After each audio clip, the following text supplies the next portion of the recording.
என்னுடைய பெயர் சச்சிதானந்தம். நான் வேலூர் மாவட்டத்திலேருந்து வரேன். காட்பாடி வட்டம் மிருதம்பட்டு என்ற ஊர்லேருந்து நான் வருகிறேன். எனக்கு வாஸ்து பற்றி இதுவரையிலும் எதுவுமே தெரியாது. கிழக்கு, மேற்கு, வடக்கு, தெற்குன்னு கூட எனக்கு தெரியாது. எங்கள் வீடு வாஸ்துவால் பாதிக்கப்பட்டிருக்கு அப்படின்னு சொல்லிட்டு வீட்டுக்கு வரவங்க விருந்தாளிங்க, மேஸ்திரி, ஒரு சில பேர் சொல்லுவாங்க. நானும் ஒரு சில வாஸ்து ஆளுகளை கூப்பிட்டு காமிச்சேன். அவங்க சொன்னது எனக்கு அவ்வளோ திருப்திகரமாக இல்லை.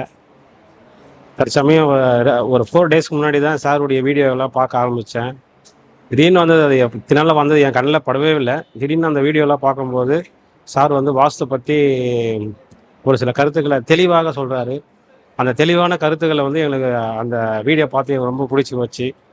அதுக்கப்புறமா இந்த வகுப்பில் நான் கலந்து கொண்டேன். இந்த கலந்து கொண்டு இதில் வடக்கு, தெற்கு, மேற்கு, கிழக்குன்னு சொல்லிட்டு எல்லாத்தையும் நல்லா கற்றுக்கிட்டோம். இல்லை ஒரு வாஸ்துனா எப்படி தான் இருக்கணும் அப்படின்றதுக்கு முன் உதாரணமாக சார் சூப்பராக எங்களை சொல்லி கொடுத்தாரு. எங்களுக்கு இன்னும் நல்லா புரிஞ்சிருக்கு, ரொம்ப நல்லா புரிஞ்சிருக்கு.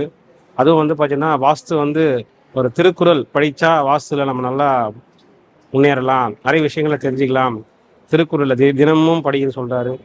அப்புறம் பார்த்தீங்கன்னா பாட்டு கேள்விப்பட்டிருப்போம். பலவிதமான பாட்டு கேட்டுப்பட்டிருப்போம். காதல் பாட்டு, சோக பாட்டு, உற்சாகமான பாட்டுலாம் கேள்விப்பட்டிருப்போம். ஆனால் வாஸ்து பாட்டுன்னு முதன் முறையாக வாஸ்துக்குன்னு தனியாக ஒரு பாட்டு இருக்குதுன்றது இங்கே வந்த பிறகு தான் தெரியும். அந்த அருமையான பாடலெல்லாம் நீங்கள் கேட்டிங்கன்னா உங்கள் மனசு பார்த்தீங்கன்னா குறைகளை நிவர்த்தி ஆகி வாழ்க்கையில் மேன்மேலும் சிறப்பான நிலைமைக்கு வர நாம் வாஸ்து கற்றுக்கணுமா, நம்மளாம் பண்ணலாம். நம்ம வீட்டை நம்மளே சரி பண்ணிக்கின்னு நம்ம வீடும் நம்ம குடும்பத்தையும் மேலும் நம்ம காப்பாற்றலாம். இந்த வாஸ்து கிளாஸ் சிறப்பாக எங்களுக்கு நடத்தி கொடுத்து அனைவருக்கும் நன்றி நன்றி நன்றி.